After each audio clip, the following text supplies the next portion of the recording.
Hello guys, Bigg Boss 7 Tamil இன்னைக்கு first promo release ஆயிடுச்சு. Release ஆகி மாயாவை வச்சு வருன்னு கமல் சார் வறுத்துட்டு இருக்காரு. ஆனால் இதெல்லாம் உண்மைதானா அப்படின்ற மாதிரி தான் இப்போ டாக் போயிட்டுருக்கு. அது மட்டும் இல்லாமல் கமல் சாரும் சரி, விஜய் டிவியும் சரி, அர்ச்சனாவை ஏன் இப்படி பண்ணுறாங்க, அர்ச்சனாவை ஏன் இப்படி வஞ்சிக்கிறாங்க அப்படின்றது தெரியல. என்ன ஆச்சு, ஏன் இப்படி பண்ணுறாங்க அப்படின்றதுலாம் இந்த வீடியோவில் நம்ம இப்போ பார்க்கலாம். இன்னைக்கு ஃபர்ஸ்ட் ப்ரோமோ ரிலீஸ் ஆகி ஃபர்ஸ்ட் ப்ரோமோ எதை பற்றின டாபிக் அப்படின்றது நம்ம எல்லாருக்குமே க்ளீனாக தெரிஞ்சது. எதை பற்றின டாபிக் அப்படின்னா, நாமினேஷனை பற்றி டிஸ்கஸ் பண்ணதை பற்றி தான் கமல் சார் வந்து மிரட்டிட்டு இருக்காரு. நீங்கள் எப்படி நாமினேஷனை பற்றி டிஸ்கஸ் பண்ணலாம், நாமினேஷனை பற்றி டிஸ்கஸ் பண்ணக்கூடாது அப்படின்றது தானே ரூலு. நான் எத்தனை தடவை சொல்கிறது உங்ககிட்ட, நாமினேஷனை பற்றி பேசாதீங்க, நாமினேஷனை பற்றி பேசாதீங்க, நான் அப்புறம் ஏன் நாமினேஷனை பற்றி பேசுகிறீங்க அப்படின்னு சொல்லிட்டு முதல்ல மாயாவை எழுப்பி அதுக்கப்புறம் மொத்த புள்ளிகேங்கையும் எழுப்பி வச்சு பயங்கரமாக ரோஸ்ட் பண்ணுறாரு கமல் சார்.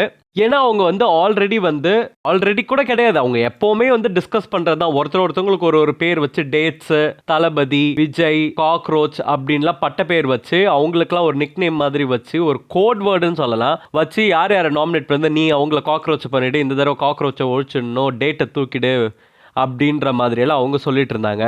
அப்போ மாயாவுக்கு மட்டும்தான் ரோஸ்டா, இதில் மாயா மட்டும்தான் பண்ணாங்களா அப்படின்னா, ஆப்வியஸ்லி மாயாவுக்கு மட்டும் கிடையாது, தினேஷ்க்கும் ரோஸ்ட் இருக்குது. ஏன்னா ஒருத்தராக அவர் வந்துட்டு இருக்காரு, தினேஷ்க்கும் ரோஸ்ட் இருக்கு. ஏன்னா தினேஷும் வந்து இதே தான் பேசினாரு, நான் வந்து விவியை தூக்கிட போகிறேன், நீங்கள் எம்பியை பார்த்துக்கோங்க, அதாவது விசித்ராவை நான் தூக்க போகிறேன், விக்ரமை தூக்க போகிறேன், நீங்கள் ஓட்டை சும்மா விட்டுறாதீங்க, நீங்கள் மாயா பூர்ணிமாக்கு போடுங்க அப்படின்ற மாதிரி விஷ்ணு கிட்ட அவர் சொன்னதெல்லாம் வந்து எல்லாத்தையுமே நோட் பண்ணி வச்சிருக்காரு தான்.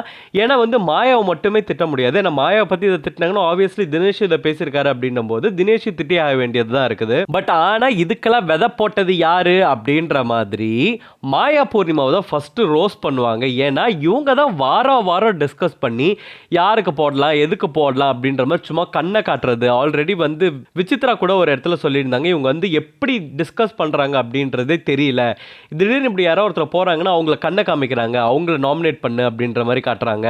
ஸோ அதனால வந்து கோட் வேர்டு யூஸ் பண்ணுறாங்க. ஸோ இப்படியெல்லாம் பண்ணி தான் இவங்க நாமினேஷனில் பண்ணுறாங்கன்ற மாதிரி தான் எப்போவுமே மாயாவும் பூர்ணிமாவும் பண்ணுறாங்க. அதனால் மேக்ஸிமம் திட்டுன்றதை தாண்டி ப்ரையாரிட்டி ஜாஸ்தி இருக்கிறது மாயாவுக்கு தான் இருக்கும். ஏன்னா மாயாவோட தலைமையில் தானே எல்லாமே நடக்குது. ஸோ இது நடந்துகிட்டே இருக்குன்னும் போது இது கண்டினியூஸாக நடந்துகிட்டே தான் இருக்குது. பட் ஆனால் மாயாவும் பூர்ணிமாவும் இது வரைக்கும் பயந்து எதுவுமே பண்ணாத மாதிரி கிடையவே கிடையாது. அது பூர்ணிமாவில் ரொம்ப மோசம். இது வரைக்கும் அவங்க எந்த இடத்துலையுமே ஒரு ஸ்டாப் வச்சதே கிடையாது. கமல் சார் வராரு, பேசுவார், அதுக்கப்புறம் போயிடுவார் அப்படின்ற ஒரு கான்செப்டில் தான் அவங்க இருந்துகிட்டு இருக்காங்க. என்ன பண்ணுவார், மிஞ்சி போனால் திட்டுவார், அவ்வளோதானே, நம்ம வாங்குறது தானே, வீக்கெண்டில் வாங்கிட்டு நம்ம வேலையை பார்ப்போம். இவங்க அதை ஓப்பனாகவே அட்மிட்டும் பண்ணியிருக்காங்க பூர்ணிமா.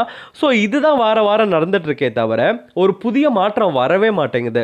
ஒரு எல்லோ ஸ்ட்ரைக் கொடுத்த மாதிரி வேற ஏதாச்சும் ஒன்று கொடுக்கணும் இவங்களுக்கு அப்படின்றது வந்து கமல் சாருக்கு புரியுதா இல்லையா, இல்லை விஜய் டிவிக்கு புரியுதா இல்லையா அப்படின்றது தெரியல.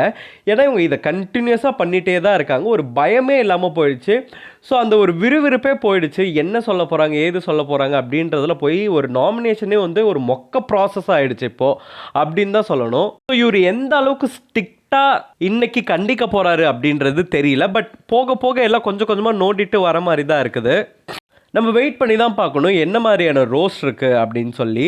அது போக அர்ச்சனாக்கு வந்து நிறைய கிளாப்ஸ் வரல அப்படின்ற மாதிரி எல்லாருமே சொல்லிட்டு இருந்தாங்க, நிறைய கட் எடிட் பண்ணிட்டாங்க அப்படின்ற மாதிரி. ஆக்சுவலி நேற்றே வந்து ப்ரோமோவில் வந்தது கூட நேற்று எபிசோடில் வரல அப்படின்றது தான் உண்மை. ஏன்னா வந்து ரவீனாவை ரோஸ்ட் பண்ணதெல்லாம் நிறைய சீன் காணவே காணும், அவங்களோட ரியாக்ஷன் காணும், இவர் சொன்னதெல்லாம் எதுவுமே பெருசாக எபிசோடில் காட்டவே இல்லை. அர்ச்சனா ஈஸ்வரி கேரக்டர் ரொம்பவே நல்லா பண்ணாங்க. ஆனால் கமல் சார் அப்படியே ஜஸ்ட் லைக் தட் நல்லா பண்ணீங்க அப்படின்ட்டு அடுத்தது போயிட்டேன்ட்டார். அவர் கொஞ்சம் கூட பாராட்டல அப்படின்றது எனக்கே கொஞ்சம் டிசப்பாயிண்டிங்காக இருந்துச்சு. ஏன்னா எல்லாருக்குமே ஒரு பக்கம் பேசினார், ஒன்றுமே பண்ணாமல் சும்மா ஸ்பேஸ் கொடுத்த விஜய் வர்மாவை வந்து அவ்வளோ சொன்னார், இது பண்ணணும், அதை மாதிரி இந்த மாதிரி அப்படின்னு சொல்லி. பட் ஆனால் வந்து அர்ச்சனா அவ்வளோ நல்லா பண்ணாங்க, நல்லா பண்ணீங்க அப்படின்ற ஒரு வார்த்தை மட்டும் தான் சொன்னார் தவிர அதை தவிர வேறு எதுவுமே சொல்ல. அது கொஞ்சம் பார்க்கும்போது என்னடா இது அப்படின்ற மாதிரி இருந்துச்சு. பட் அதெல்லாம் தாண்டி 1 hour அப்படின்னும் போது எதை மெயினாக ஃபோக்கஸ் பண்ண முடியுமோ அதை மட்டும் ஃபோக்கஸ் பண்ணி போட்டிருக்காங்க போல். என்னன்றது தெரியல. நீங்கள் என்ன நினைக்கிறீங்க?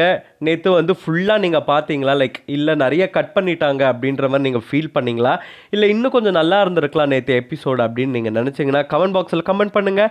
இந்த மாதிரி பிக் பாஸ் அப்டேட் தெரிஞ்சுக்கணுன்னா ஸ்க்ரீன் டாக்கிஸ் சேனலுக்கு சப்ஸ்கிரைப் பண்ணுங்கள்.